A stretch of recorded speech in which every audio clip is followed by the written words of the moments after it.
गुरुदेव के परम शिष्य आचार्य श्री वैराग्यानंद जी गुरुदेव, जिनके चरण युगल में हम यहाँ पर अपना अनुनय विनय समर्पित करेंगे।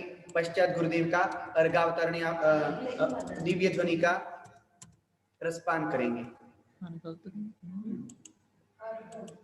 ओम ह्रूम परम पूज्य आचार्य वैराग्यानंद गुरुदेव अत्र अवतर समौषट आह्वानम अत्र तिष्ठ तिष्ठ ठठ स्थापनम अत्र मम सन्निहितो भव षट सन्निधि कारणम। ओम ह्रूम परम पूज्य आचार्य वैराग्यानंद गुरुदेव चरणेभ्यो अनर्घ पद प्राप्ते अर्घ्यम निर्वपामिति स्वाहा। आचार्य श्री वैराग्यानंद जी गुरुदेव, जिनका जितना विस्तृत संघ है उतना ही विस्तृत उनका हृदय है। उदार हृदय, परम विद्वान तथा आचार्य पद्मानंद गुरुदेव के परम शिष्य, ऐसे आचार्य श्री वैराग्यानंद जी गुरुदेव के चरण कमल की जितनी भी अर्चना की जाए उतनी कम है, उनका जितना गुणगान किया जाए उतना कम है। ऐसे आचार्य वैराग्यानंद जी गुरुदेव के चरण युगल में नमन बंदन करते हुए उनसे अपनी अमृत देशना को हमें प्रदान करने हेतु हम निवेदन करते हैं। नमोस्तु भगवान, नमोस्तु भगवान, नमोस्तु भगवान।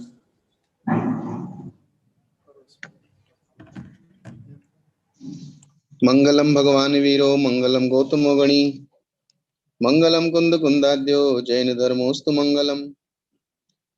जय बोले अनंतानंद परम सिद्ध भगवान की, देवादिदेव 1008 वर्तमान शासन नायक श्री महावीर भगवान की, परम पूज्य गणाधिपति गणधराचार्य श्री कुंतु सागर जी गुरुदेव की, परम पूज्य आचार्य गुरुदेव श्री सिद्धांत चक्रवर्ती कनक नंदी जी गुरुदेव की, परम पूज्य आचार्य श्री पदम नंदी जी गुरुदेव की, 3 कम 9 करोड़ मुनि महाराज की। आज हमको यहाँ आचार्य श्री कनक नंदी जी गुरुदेव के चरणों में अपने शब्दों के माध्यम से 2 पुष्प चढ़ाने का अवसर मिला। ये हमारा बहुत बड़ा सौभाग्य है। अज्ञान तिमिरांधानम ज्ञानांजन शलाकया चक्षुरुन्मीलितं येन तस्मै श्री गुरुवे नमः। गुरुवत्ति संयमेन तरन्ति संसार सायरम घोरम छिन्नन्ति अट्ठगम्मं जम्मन् मरणं न पावन्ति। दर्शनेन जिनेन्द्राणां साधूनां वन्दनेन च न चिरं तिष्ठते पापं छिद्रहस्ते यथोदकम्। गुरुवापान्त नो नित्यं ज्ञान दर्शन नायका चारित्राणो गंभीरा मोक्ष मार्गोपदेशका। आचार्यं महाद्रुमं वंदे। सिद्ध भक्ति श्रुत भक्ति आचार्य भक्ति पूर्वक हम गुरुदेव के चरणों में नमन करते हुए आचार्य को एक महावृक्ष की उपमा दी गई है कि जिस प्रकार एक वृक्ष की जड़, उसका तना और उसका विस्तार, जिन आचार्य श्री की जड़ सम्यक दर्शन और जिनका तना मजबूत ज्ञान और जिसमें नाना प्रकार की चारित्र रूपी शाखाएं, प्रतिशाखाएं, पुष्प आदि है और जिनमें शीघ्र ही मोक्ष रूपी फल लगने वाला है, ऐसे गुरु रूपी वृक्ष जो भव्य जीवों को छाया भी देता है, ऑक्सीजन भी देता है, फल भी देता है, फूल भी देता है, विश्रांति भी देता है और बहुत सारे तरह तरह के पक्षी आदि उसकी प्रत्येक डाल पर बैठ बैठकर अपनी अपनी आवाजें करते हैं। बहुत सारे पशु उसके नीचे आकर सो जाते हैं, बहुत सारे पथिक उसके नीचे आकर विश्राम करते हैं और लेकिन वो वृक्ष अपने रूप में अचल खड़ा रहता है, उसको किसी से भी कोई तकलीफ नहीं होती। इसी प्रकार एक महाआचार्य, एक महाज्ञानी, एक महापुरुष एक उस स्थायी वृक्ष स्तंभ की तरह होता है, जिनके पास में आकर हम जैसे छोटे छोटे लोग अपनी अपनी बातें कहते हैं, अपने अपने प्रश्न पूछते हैं, अपनी अपनी चहचहाट करते हैं, लेकिन वे अपने ध्यान में लीन रहते हैं। हमारा गुरुदेव का सानिध्य हमको याद आता है कि जब हम छोटे थे, आचार्य श्री गुरुदेव कुंतु सागर जी का संघ हमारे शाहपुर गांव में मुजफ्फरनगर के पास उत्तर प्रदेश में पधारा था। करीबन 40 साधु उस समय संघ में थे।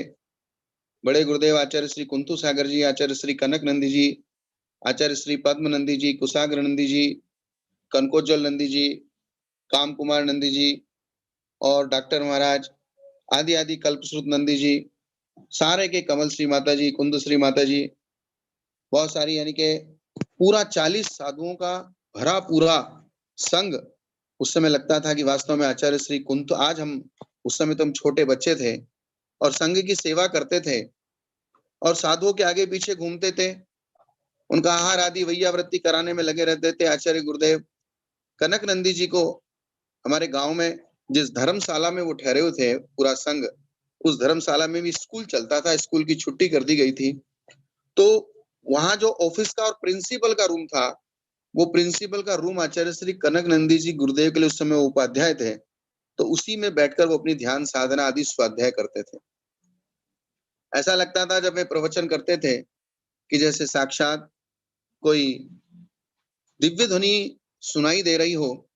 संघ में जब आज उपाध्याय श्री संघ के साधुओं को पढ़ाते थे और हम छोटे छोटे बच्चे देखते थे कि जिस प्रकार से स्कूलों में बच्चों की क्लास लगती है और टीचर पढ़ाता है, और उसी प्रकार से आचार्य श्री आते थे, सब साधु लोग खड़े होते थे, बोर्ड लगाया जाता था, चौक रखी जाती थी, और उनके आने के पहले ही 10 मिनट पहले ही सब लोग साधु लोग क्लास में प्रवेश हो जाते थे और आचार्य श्री उपाध्याय श्री आते थे और सबको बड़े सम्मान पूर्वक, आदर पूर्वक सभी साधु लोग और खुद उपाध्याय श्री भी सब साधुओं को, सब साधु लोग उनका खड़े होकर सम्मान करते थे और उपाध्याय श्री उनकी तरफ मीठी नजरों से मुस्काकर उनका सम्मान करते थे। बड़े लोगों की नजर अगर हमारे ऊपर प्रसन्न दृष्टि से हो जाए तो यही उनका हमारे ऊपर प्रसाद होता है। आचार्य श्री का मुजफ्फरनगर में चातुर्मास हुआ कुंतु सागर जी गुरुदेव का, वहां पर उपाध्याय कनक नंदी जी गुरुदेव हमारे पिताजी मुनि कुलभूषण नंदी जी जिनकी दीक्षा हुई, और मुजफ्फरनगर में कर्फ्यू लग गया, हिंदू और मुसलमान का झगड़ा चल रहा था, कर्फ्यू लगा तो पुलिस वालों ने आकर कह दिया कि भाई कोई भी साधु बाहर नहीं निकलेगा। लेकिन उपाध्याय श्री कनक नंदी जी बोले मैं देखता हूँ कौन आता है, अरे हम साधु लोग हैं, नग्न हैं, हमको तुम्हारे कर्फ्यू से कह लेना। बोले कुछ नहीं होगा, सब साधु लोग बाहर आहार करने के लिए जाएंगे, किसी को कोई घबराने की आवश्यकता नहीं है। इससे ऐसा लगता था कि जैसे कोई एक मिलिट्री का जवान खड़ा होकर इस प्रकार से आदेश दे रहा हो और किसी की हिम्मत नहीं होती थी कि जो उनके सामने बोले। इसी प्रकार दिल्ली के अंदर जब संघ था तो वहां भी एक बार इसी प्रकार की दुर्घटना हुई, किसी ने साधुओं के ऊपर पत्थरबाजी कर दी और उस समय कनक नंदी जी गुरुदेव ने जो एक्शन लिया, यानी कि कहीं भी हो, जब नागपुर में आचार्य कुंतु सागर जी का संघ पहुंचा था और उस समय वहां जो कांजी स्वामियों के जो मतानुयायी थे, उस समय जो एक चर्चा हुई थी और उस समय उन्होंने जो सटीक उत्तर जवाब नागपुर के अंदर दिए थे वो आज भी लोगों के मानस पटल पर व्यवस्थित हैं।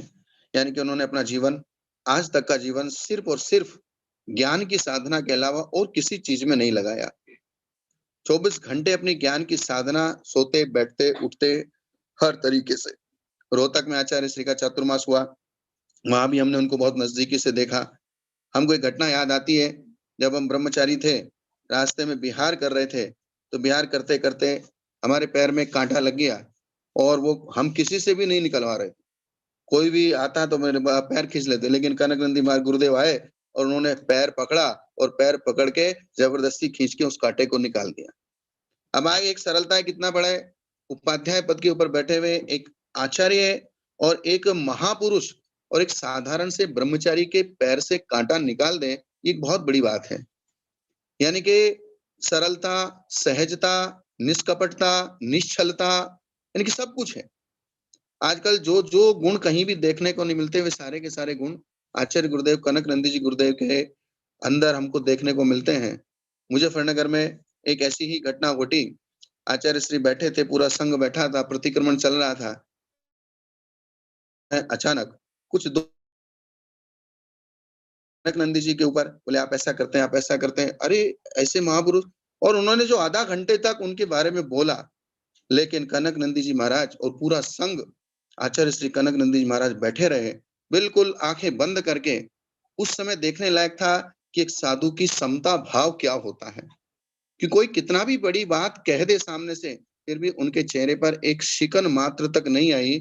और फिर बाद में अपने आप ही उन लोगों को पश्चाताप हुआ कि हम लोगों को ऐसा नहीं करना चाहिए था।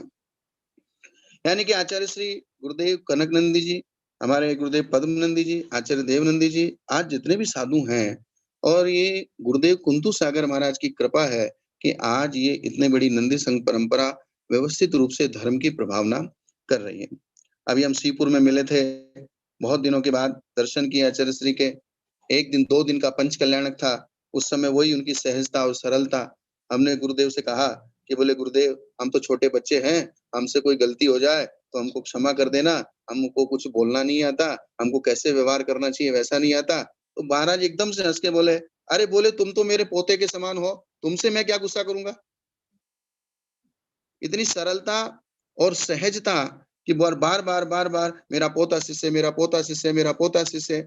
मतलब इस प्रकार से जो सहजता और सरलता गुरुदेव के मन में, वचन में और काया में जो समाई हुई है, हमने एक ही बात देखी।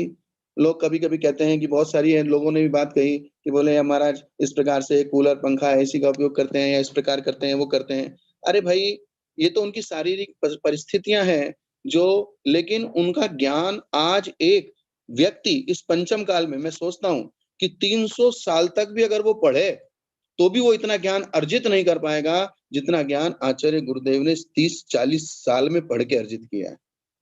यानी कि उनकी बुद्धि, उनका दिमाग और उनकी मेमोरी और उनकी क्षमता इस प्रकार की है कि 300 साल तक भी कोई साधु पढ़े तो भी वो इस प्रकार के ज्ञान को अर्जित नहीं कर सकता, अनुभव नहीं कर सकता। हमारे सामने हम तो ये सोचते हैं कि आज हमारे सामने कोई 300-400 साल पुराना आचार्य बैठा हुआ है। इतना आह्लाद जब हम उनकी वाणी को सुनते हैं, हम गदगद होते हैं। और सबसे बड़ी चीज हमारे आचार्य ने कहा है, रागादीना में उत्पत्ति हिंसा। सबसे बड़ी हिंसा अगर कोई चीज है, राग द्वेष की उत्पत्ति होना ही हिंसा है। ये बाह्य हिंसा महत्वपूर्ण नहीं है। जब ये जीव के केवल ज्ञान को प्राप्त करता है और छपक श्रेणी चढ़ता है, उसके ध्यान के प्रभाव से अनंत अनंत निगोदिया जीवों की द्रव्य हिंसा होती है, लेकिन फिर भी वो केवल ज्ञान को प्राप्त करता है। गुरुदेव के अंदर जो राग द्वेष की अनुत्पत्ति है, ये बाह्य हिंसा, बाह्य छोटी मोटी चीजें ये महत्वपूर्ण नहीं है। आज दुनिया में हम कितना भी दुनिया के लोग, त्यागी लोग नाटक करें, कितना भी कुछ भी करें, लेकिन जो कनक नंदी जी गुरुदेव के अंदर राग द्वेष की अनुत्पत्ति है, कषायों का अभाव है, निश्चलता है और निर्मलता है, उसके सामने बाकी सब कुछ फीका है। हमारे आचार्य ने कहा है कि इस पंचम काल में बोले साधु तो कुछ कर सकता है, नहीं कर सकता, लेकिन कम से कम अपने कमरे में बैठकर अपनी कषायों का उपशमन करे, ये तेरे लिए बहुत बड़ी बात होगी। अगर तूने अपने कषायों का भी उपशमन नहीं किया तो कुछ भी होने वाला नहीं है। किसने कहा है कि गुरु से सयाना जो जल्दी पगलाना। बुंदेलखंडी में कहावत है। बहुत सारे लोगों ने आचार्य गुरुदेव से स्यानपत करने की भी कोशिश की, लेकिन उसका भी कोई रिजल्ट नहीं निकला। अपनों का बदल जाना दुनिया का है दस्तूर, और अपनों को निभाने में गुरु है मशहूर। ऐसे गुरुदेव जो हमारे कनक नंदी जी, जिनके साथ में हमको बचपन से भी हम उनके साथ में रहे और संघ में भी साथ में रहे, ब्रह्मचारी बन के भी रहे, हमने उनकी उपाध्याय अवस्था में भी उनके साथ में रहे और आचार्य बनने के बाद भी उनके साथ में रहे। और इस प्रकार से उन्होंने, ये वही सब जानते हैं, अंतरंग में भले मौन रहते हैं, लेकिन उनको कौन सा मेरा शिष्य किस योग्य है, किसमें क्या कला है, किसमें क्या योग्यता है, वे भले बोले या ना बोले, लेकिन वो अंतरंग में सब कुछ, हर चीज को जानते हैं। कहते हैं कि उगता हुआ सूरज, खिलता हुआ गुलाब और जलता हुआ दीपक और बहता हुआ झरना किसी के परिचय का मोहताज नहीं होता, उसको किसी को परिचय देने की आवश्यकता नहीं होती। गगन में जितने तारे उतने भी हमारे अगर शत्रु हो जाएं, लेकिन गुरु कृपा अगर होती है तो हमारा कोई बाल भी बांका नहीं कर सकता। ऐसे गुरुदेव के चरणों में हम अपनी विनयांजलि, हम अपनी विनय उनके चरणों में अपने पुष्प रूपी शब्द समर्पित करते हैं। उनका जीवन निरंतर जल्दी से जल्दी केवल ज्ञान की प्राप्ति हो और उनका आशीर्वाद हम सब लोगों के ऊपर बना रहे, और हम सब लोग उनके बताए हुए मार्ग पर प्रत्यक्ष में और परोक्ष में हम निरंतर उनके बताए हुए मार्ग पर बढ़ते रहें और हमारी गलतियों को वे छोटा बच्चा समझकर क्षमा करते रहें। ऐसे गुरुदेव के चरणों में बार बार नमोस्तु करते हैं। त्रिभक्ति पूर्वक नमोस्तु करते हुए जय बोलिए आचार्य श्री कनक नंदी जी गुरुदेव की जय। पूज्य बहुत सुंदर आचार्य श्री वैराग्यानंद जिन्होंने अपनी अनुपम वाणी अनन्य भक्ति गुरुदेव के प्रति व्यक्त की है। स्वागतम। आज इस गुरु शिष्य गौरव महोत्सव का यह अंतिम दिन संभवतः होगा क्योंकि सभी वक्ता लगभग आज पूर्ण होंगे।